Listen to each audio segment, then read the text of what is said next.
आज हम समझेंगे कि जो LHB वाली गाड़ी है, इन रूट में जब गाड़ी चलती है तो ऑटोमेटिकली बीपी प्रेशर ड्रॉप होता है और ड्रॉप होने के बाद में बिल्डअप भी हो जाता है, फिर ड्रॉप हो जाता है। इन रूट में गाड़ी फेल्योर होती है और जब हम चेक करते हैं तो समझ में नहीं आता है कि कहाँ से बीपी प्रेशर ड्रॉप हो रहा है और रीसेट कैसे हो जा रहा है। तो अगर ऐसा प्रॉब्लम इन रूट में हो रहा है तो अपने को क्या क्या करना है, जो RDSO का गाइडलाइन है तो उसके अनुसार से अपने को क्या क्या ब्लैंक करना है, क्या क्या आइसोलेट करना है। तो सबसे पहले हम समझेंगे कि अगर बीपी प्रेशर ऑटोमेटिकली ड्रॉप हो रहा है और बिल्डअप हो रहा है, समझ में नहीं आ रहा है कि अपने को क्या करना है, तो सबसे पहले हम AC कोच में जितने भी FSDS वाले सिस्टम लगे हुए हैं तो उसके आइसोलेटिंग कॉक को हम बंद करेंगे। तो यहाँ पे FSDS का ये नीचे आइसोलेटिंग कॉक दिए हुआ है, इस आइसोलेटिंग कॉक को हम क्या करेंगे, बंद करेंगे।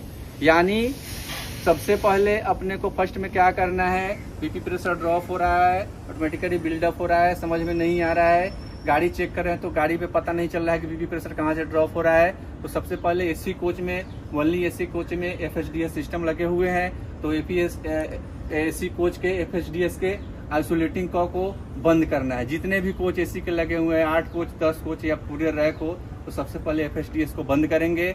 बंद करने के बाद में फिर हम चेक कर लेंगे कि बीपी प्रेशर ड्रॉप होना तो बंद हो गया। अगर ड्रॉप होना बंद हो गया तो गाड़ी को हम क्या करेंगे, डेस्टिनेशन तक लेके जाएंगे। अगर बंद करने के बाद में भी फिर गाड़ी को स्टार्ट करने के बाद में फिर दोबारा वही प्रॉब्लम क्रिएट हो रहा है, बीपी प्रेशर आपका ड्रॉप हो रहा है, तब ये वाला प्रॉब्लम नहीं है आपका। अब दूसरे में अपने को क्या करना है, दूसरा ऑप्शन है कि हम अब ब्रेक एक्सीलरेटर के आइसोलेटिंग कॉक को बंद करेंगे। जब उसको बंद करेंगे तो इसको आइसोलेटिंग कॉक को हम क्या करेंगे, दोबारा खोल देंगे, क्योंकि अब इसका प्रॉब्लम नहीं है। ये बंद करने के बाद में भी बीपी का प्रेशर ड्रॉप हो रहा है, यानी इसका प्रॉब्लम नहीं है। तो फिर हम जो बंद किए थे, ये बंद करने के बाद इसको फिर हम ऑन कर देंगे। ऑन करने के बाद में अब दूसरा हम स्टेप अपने को क्या लेना है, तो ब्रेक एक्सीलरेटर के आइसोलेटिंग कॉक को बंद करना है। तो चल के हम देखते हैं कि ब्रेक एक्सीलरेटर के आइसोलेटिंग कॉक को हम कैसे बंद करें। ये है आपका ब्रेक एक्सीलरेटर। LHB के प्रत्येक कोच में एक की संख्या में लगा हुआ है। FSDS वाला जो सिस्टम मैं बताया था वो भी प्रत्येक कोच में एक लगा हुआ है, केवल AC कोचेज में, और ये सभी कोचेज में लगे हुए हैं ब्रेक एक्सीलरेटर। उसको बंद करने के बाद में जैसे मैं बताया कि तो भी बीपी का प्रेशर ड्रॉप हो रहा है, तो उसके हम आइसोलेटिंग कॉक को खोल देंगे। फिर अब ये ब्रेक एक्सीलरेटर के आइसोलेटिंग कॉक को हम क्या करेंगे, बंद करेंगे। ऐसे बंद कर रहे हैं, देखो आप प्रॉपर्ली। अब जितने भी कोच है सबके ब्रेक एक्सीलरेटर के आइसोलेटिंग कॉक को बंद करेंगे। बंद करने के बाद में फिर गाड़ी को हम रीस्टार्ट करेंगे। रीस्टार्ट करने के बाद में अगर प्रॉब्लम सोल्व हो गया, यानी बीपी का प्रेशर ड्रॉप होना बंद हो गया, तब हम गाड़ी को डेस्टिनेशन तक लेके जाएंगे। अगर इसको बंद करने के बाद में भी आपका बीपी का प्रेशर ड्रॉप हो रहा है, यानी इसका भी प्रॉब्लम गाड़ी में नहीं है। तो जब इसका प्रॉब्लम नहीं है, फिर ड्रॉप हो रहा है बीपी का, तो हम तीसरा ऑप्शन क्या है, तो तीसरा में हम क्या करेंगे, PEAV जो चैन पुलिंग हम करते हैं, पिस्ट जो करते हैं, तो PEAV का जो रहता है पैसेंजर अलार्म बल्ब जो लगा हुआ है, तो उसके आइसोलेटिंग कॉक को बंद करेंगे। जब उसको हम बंद करेंगे तो अब ये जो ब्रेक एक्सीलरेटर को हम बंद किए थे, अब इसको अपने को क्या करना है, खोल देना है। तो तीसरा में अपने को PEAV के पास में चलेंगे और देखेंगे कि उसका आइसोलेटिंग कॉक है, उसके आइसोलेटिंग कॉक को हम बंद करेंगे। क्या PEAV, passenger emergency alarm bulb. जैसे मैं बताया कि फर्स्ट में हम क्या करेंगे, FSDS वाले के आइसोलेटिंग कॉक को बंद किए, उससे अगर फिर प्रॉब्लम सोल्व नहीं हुआ तो दूसरा बार में हम क्या किए कि ब्रेक एक्सीलरेटर के आइसोलेटिंग कॉक को बंद किए, उससे भी प्रॉब्लम सोल्व नहीं हुआ तो हम क्या करेंगे, तीसरा में PEAV के आइसोलेटिंग कॉक को बंद करेंगे। जितने भी गाड़ी में दिए हुए हैं PEAV का आइसोलेटिंग कॉक, देखो यहाँ इसको हम आइसोलेट कर दिए। अब इसको आइसोलेट कर देंगे। आइसोलेट करने के बाद में फिर गाड़ी को हम क्या करेंगे, रीस्टार्ट करेंगे।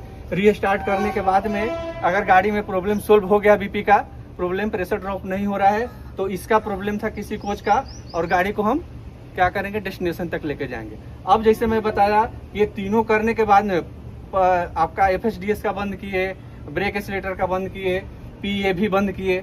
अगर ये भी बंद करने के बाद में अगर प्रॉब्लम सोल्व नहीं हो रहा है, फिर बीपी का प्रेशर आपका ड्रॉप हो रहा है, हम करके देख लिए।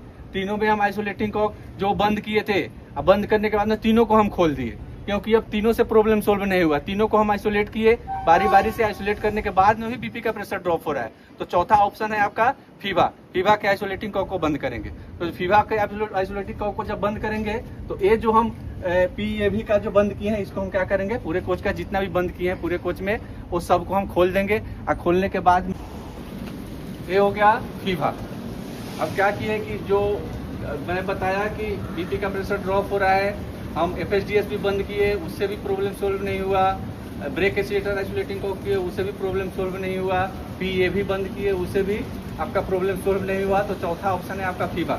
ये फीवा के पास जो बीपी का कनेक्शन दिए हुआ है, अब यहाँ से फीवा के जो आइसोलेटिंग कॉक है इसको हम आइसोलेट करेंगे। इसको हम आइसोलेट करेंगे और आइसोलेट करने के बाद में फिर गाड़ी को हम रीस्टार्ट करेंगे। प्रेशर आपका बिल्डअप हो गया, बीपी का प्रेशर प्रॉपर हो गया, नॉर्मल हो गया, तो हम गाड़ी को बंद की स्थिति में हम लेके जाएंगे। जितने भी कोच में फीवा दिए हुए हैं सभी फीवा को बंद करना है और गाड़ी को डेस्टिनेशन तक लेके जाना है।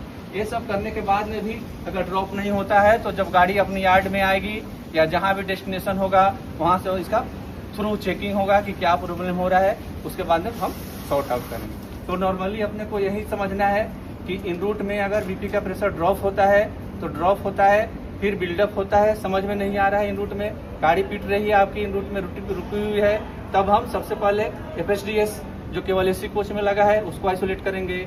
उसको आइसोलेट करने के बाद में भी अगर प्रॉब्लम सोल्व नहीं होता है तो उसके आइसोलेटिंग कॉक को खोलेंगे, फिर ब्रेक एक्सीलेटर को बंद करेंगे। ब्रेक एक्सीलेटर के आइसोलेटिंग कॉक को बंद करने के बाद में भी अगर प्रॉब्लम सोल्व नहीं हो रहा है, यानी उसका प्रॉब्लम नहीं है, तो फिर उसके आइसोलेटिंग कॉक को खोलेंगे। और तीसरा में क्या हो गया आपका PA वाले को भी अब हम क्या करेंगे, बंद करेंगे। और बंद करने के बाद में भी अगर प्रॉब्लम सोल्व नहीं होता है तो चौथा ऑप्शन है इसका फीवा बंद करेंगे। फीवा बंद करने के बाद में हम गाड़ी को डेस्टिनेशन तक लेके जाएंगे।